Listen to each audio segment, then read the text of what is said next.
Right, hello. Welcome back to KERNOW EXP and welcome back to St Agnes Beacon. We are here now to go and have a nice walk, and that's what we're going to do. So today's exercise is a walk at St Agnes Beacon. So we'll get further up.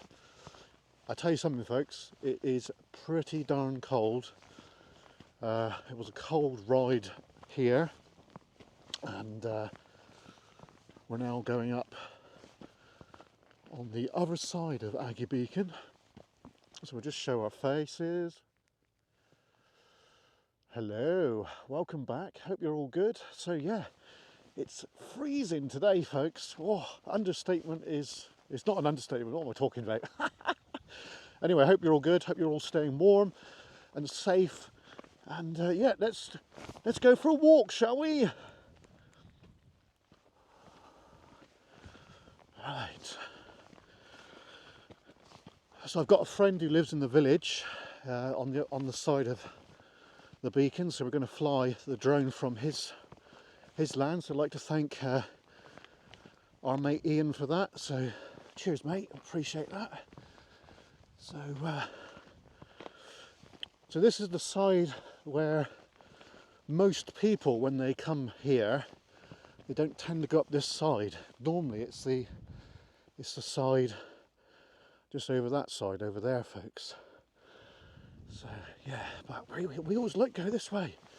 I think it's because during World War II there was a radar site here.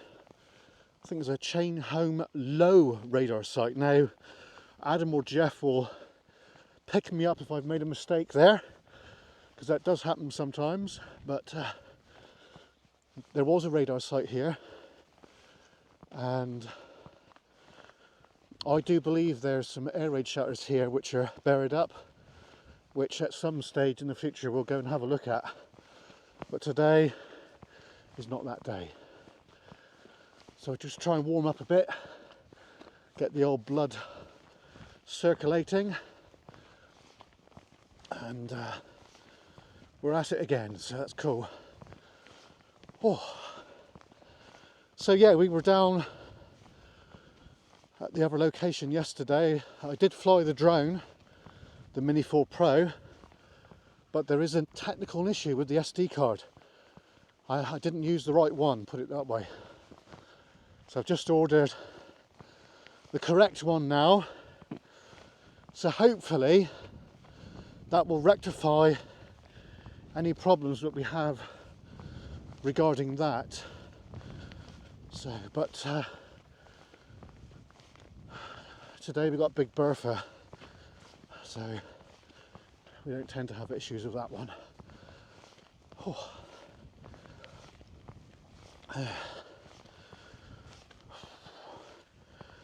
We've ordered some new kit. We've got a new gas stove coming, which is for our fry-ups in the future, and some other things to show you guys later on as well, so that's cool.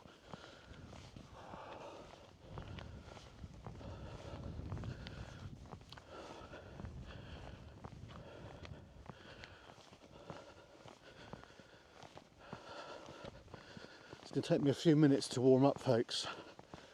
I've still not warmed up enough yet. I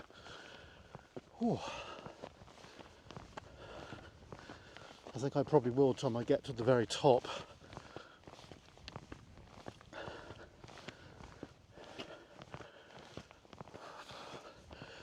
Let's stop a moment, have a look at the view.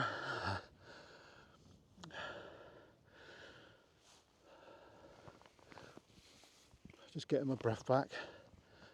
Right, you can see there's a couple of islands there. That's called the Man and His Man, or the Cow and the Calf. I think there's another name for it as well, but I forgot now. And just over here in the distance, we've got Cligger Mine, just beyond the stack you can just see there. And then that mass of sand you see is connected to Perranporth. And then you've got an island there, plus that bit of land there, that's all to do with Penhill Army Camp. And then beyond that, there's a lighthouse and Newquay and way up, folks.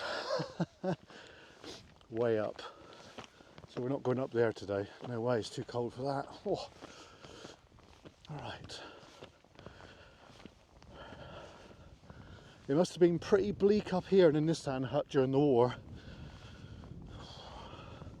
They would have had their little potbelly wood burners burning like I don't know what to keep warm. Oh.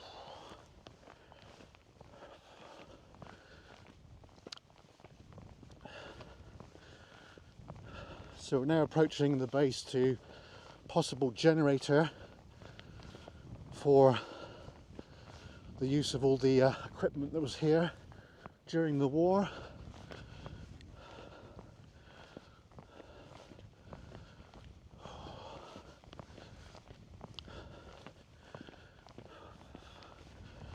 So we will have a look at all this more in depth on the way back down, but we'll just dance over these foundations here. Clearly Nissan Hut style construction. I'll show you why I say that.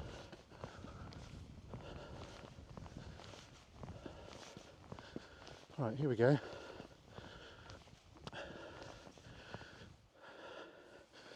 Right, if you look along there, look, that to me says it's corrugated iron or asbestos sheets. So this would have been that kind of construction like that, folks. And obviously here, to me, that looks like it's a generator that would have been there. So that would have provided power for the radars and what have you. And possibly along the back here there would have been a workbench, something like that, with a few tools and that. Storage of fuel. Mind you, fuel could have been stored in that one right there. So that's interesting, isn't it? Right. Now, we will dance over that again on the way back. But right now, we want to get to the trig point, which is the highest part of St Agnes Beacon. So, let's get going. Oh, God. Oh, excuse me. Oh, dear, it's bloody cold, man. So we've got a bit of earthworks over here. I don't know what that could be. I think we will just go over there just briefly. Possibly an air raid shelter, because it's that. It does look like that, but it's clearly been dug out of this bit down here. There's something else over there as well, so I don't really know, to be fair. It's a bit of a mystery. It's clearly been dug out. Yeah, I don't possibly it's not an air raid shelter. It's probably just they just dug it out looking for something or whatever. I don't know. But you've got to look when you've got your eye in the right place, your archaeological eye. You can see things that have been created from the past, like World War II, bits and pieces. You can actually see where things are. The eye in the sky is the best thing, folks, i.e. drone. So the drone reveals quite a lot of things, to be fair. And we love the drone because it's such a awesome tool, especially for what we do. Right, so we're heading towards the highest part on St Agnes Beacon. We're in normal mode, i.e. we're not shooting in low light. Mind you, the lights will be going before too long, so we've got to get make the most of this as we can, folks. Words are getting a bit tongue-tied because I'm cold.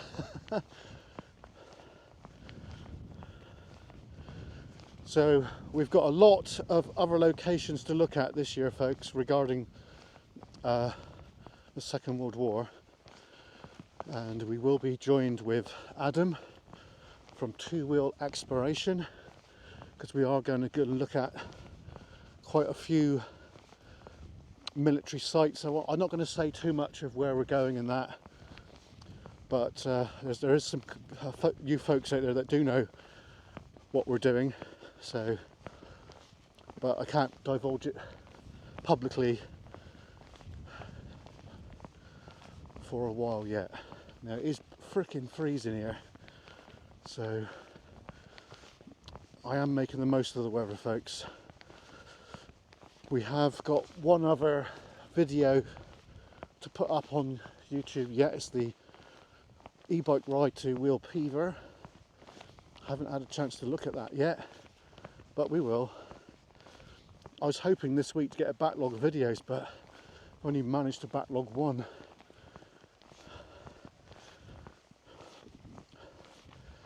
Yes, it is pretty chilly, man. Pretty darn chilly. My legs have warmed up now, which is good. Whew.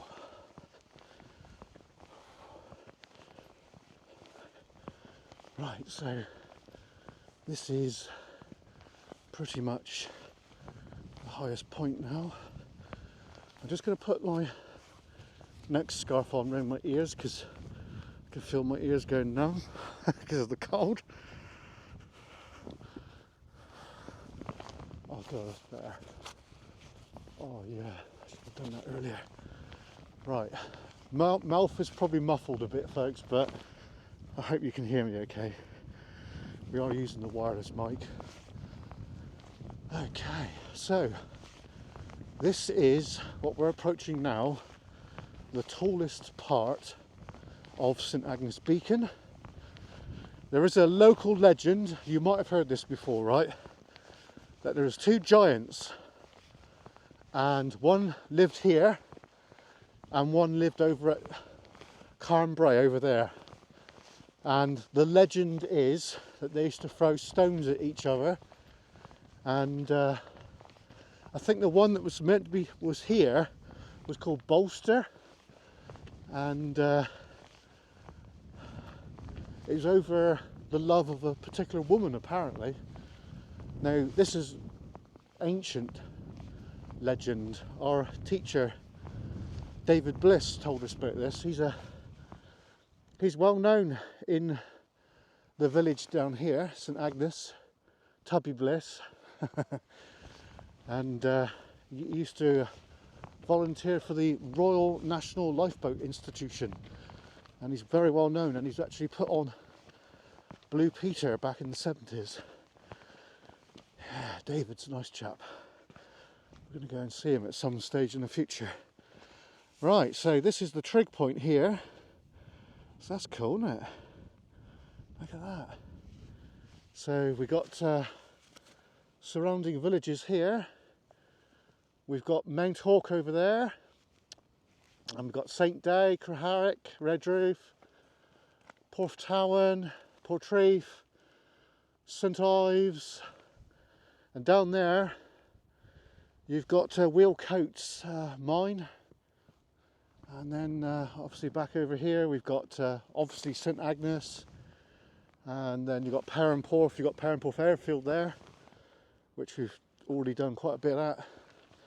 Right, I think we better crack on, folks, because it is friggin' freezing here, to say the least. So let's keep it going. Oh.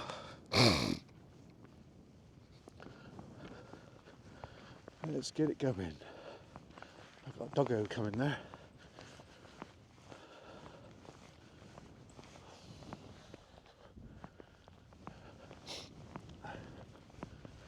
Right, we're going to go back now towards the remains of the radar site, and we're going to see if we can document as much as we can with that. Hello, doggo!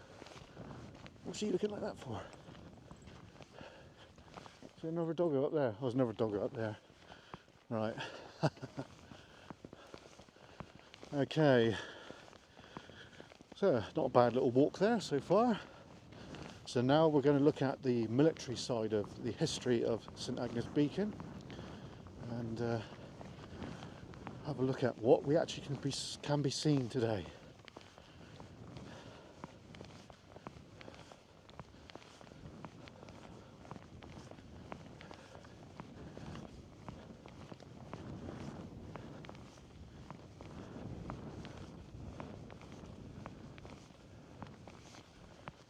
Old chap there was looking at me strange because I got a bit of a mask over my face. Probably think I'm up to no good.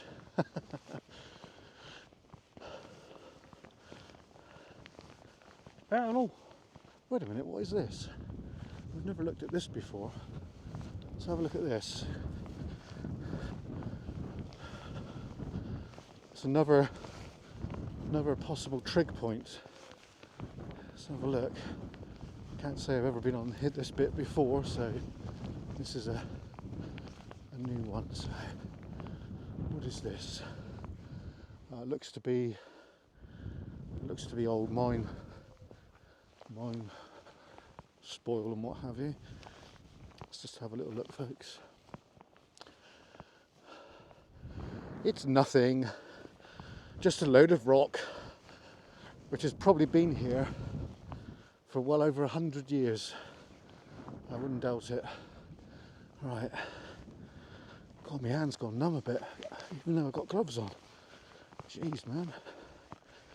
Alright. Well, my legs have definitely warmed up now, so that's cool. Good stuff. Right. So now we carry on down here.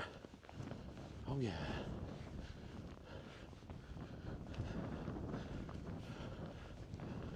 Well, there is a bit of a breeze up here. I know you probably can't hear it because of the fluffy dead cat mic thing.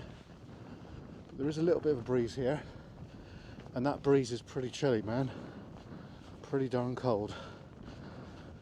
Oh, oh dear.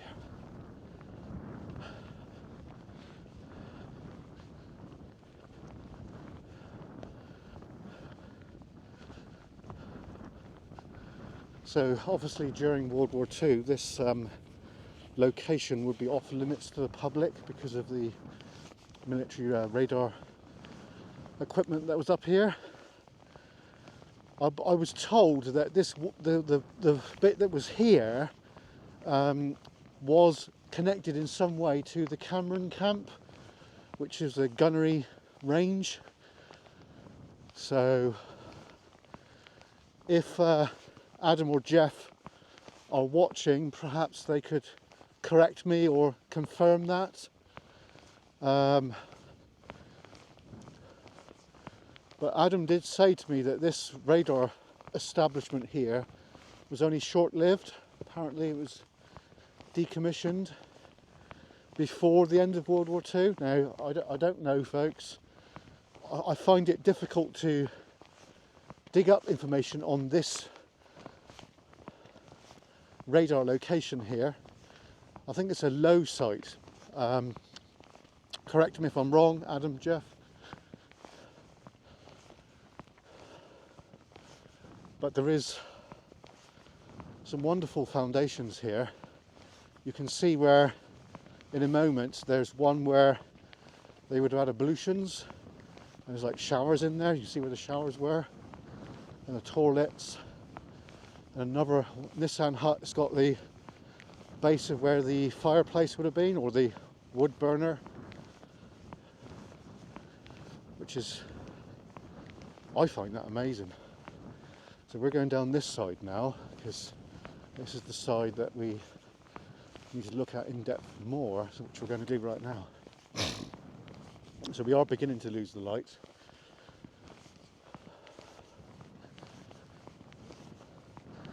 So there is, which is quite interesting, look, concrete there. So does that mean that that was a tunnel which went into that?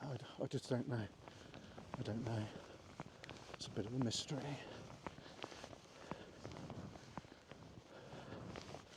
It doesn't look like there's no defence up here as such.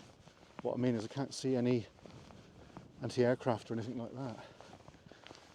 Doesn't mean to say there wasn't, because there could well be. Right, we will come across to the foundation to a Nissan Hut in a moment on the left, I believe.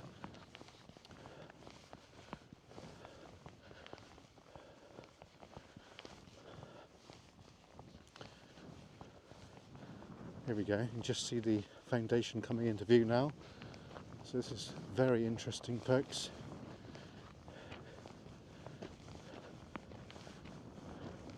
See, it's like dug into the side of the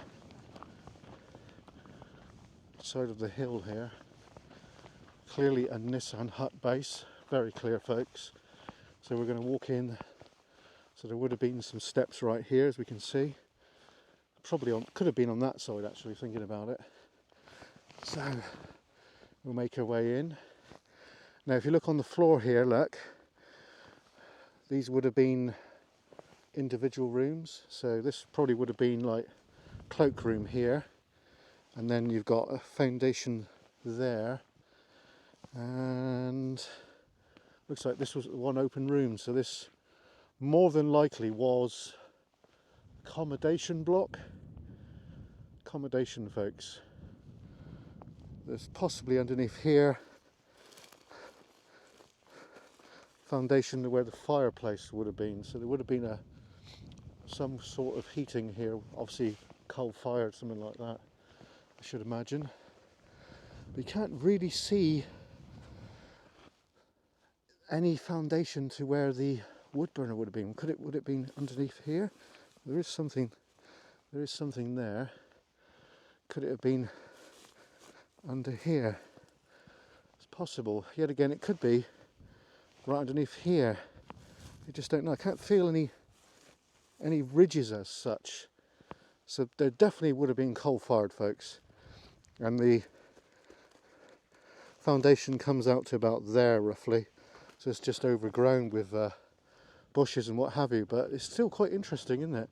And you can still see where the side of the Nissan Hut would have been right there, look. That's very clear, that is. Right, let's go down and look at the other one.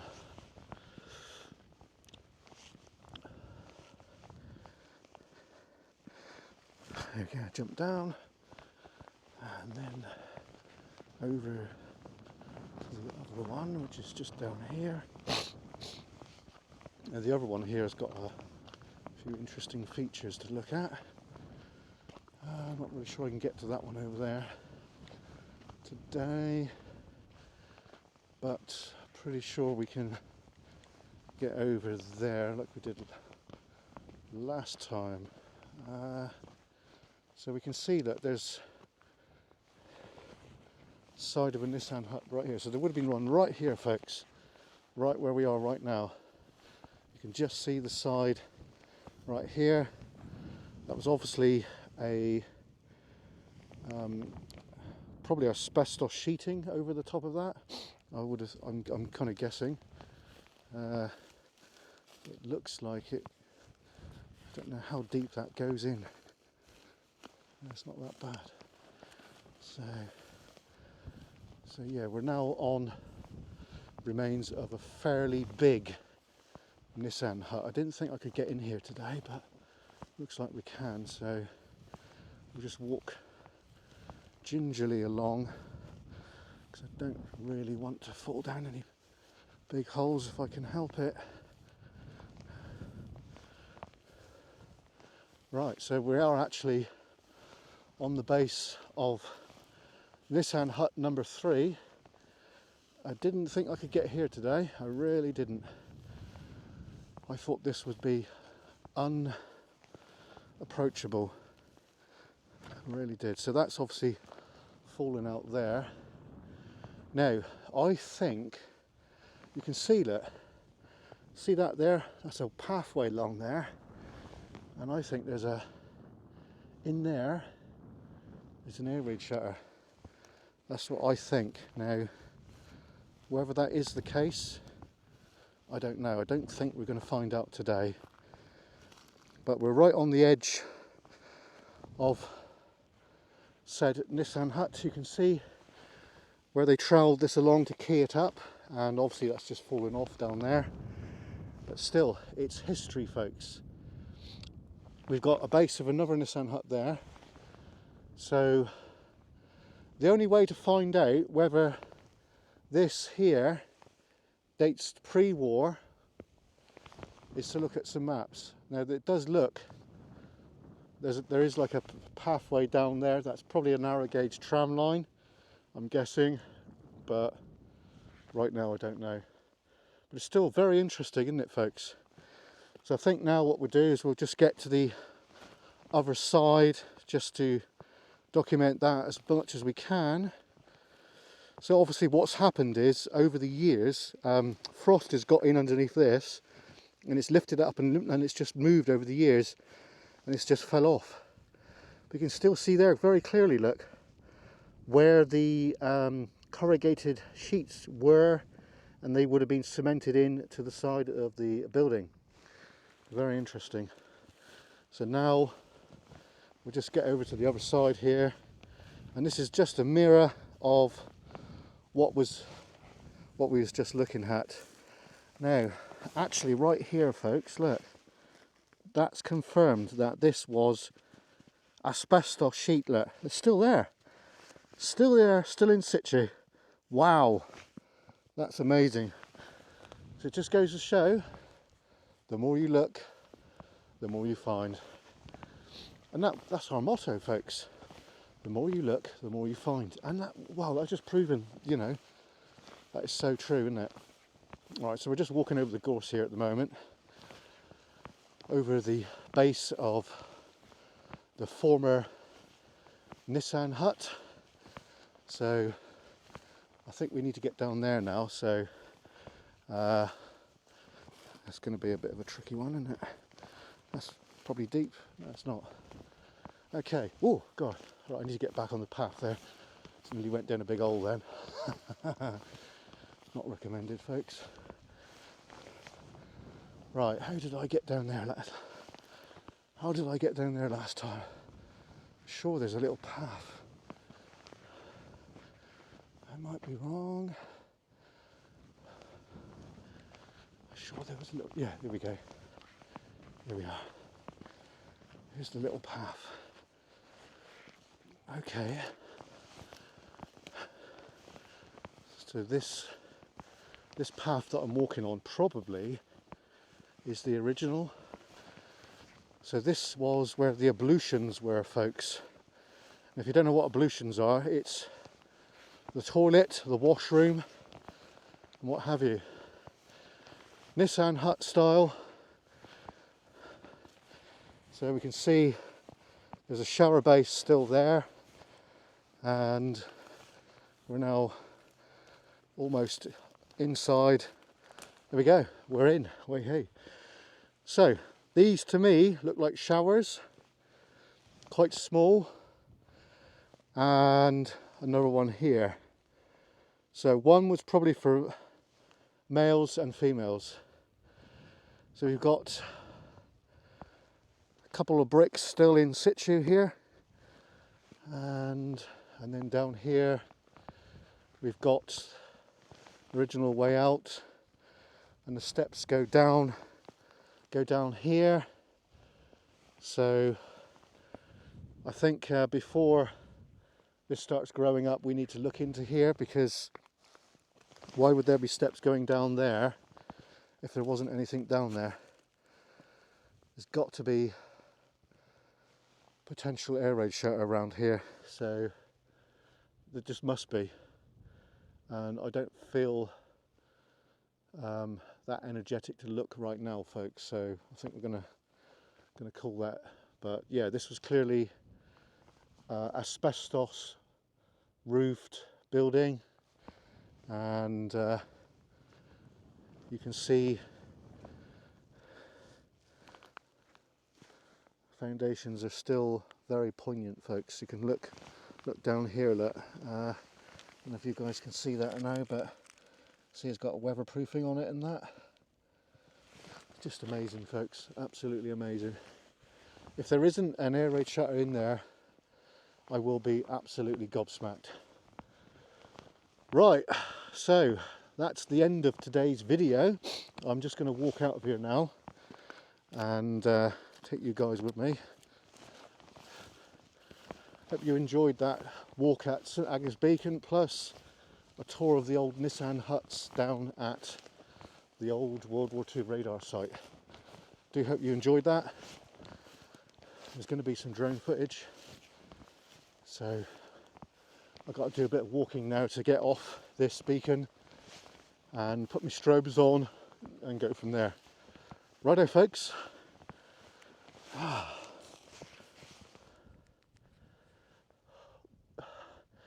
So as you can see, I've covered myself up. It's really bloody bitter here, folks.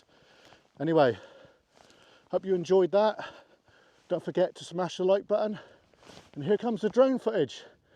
See you next time. Cheers and God.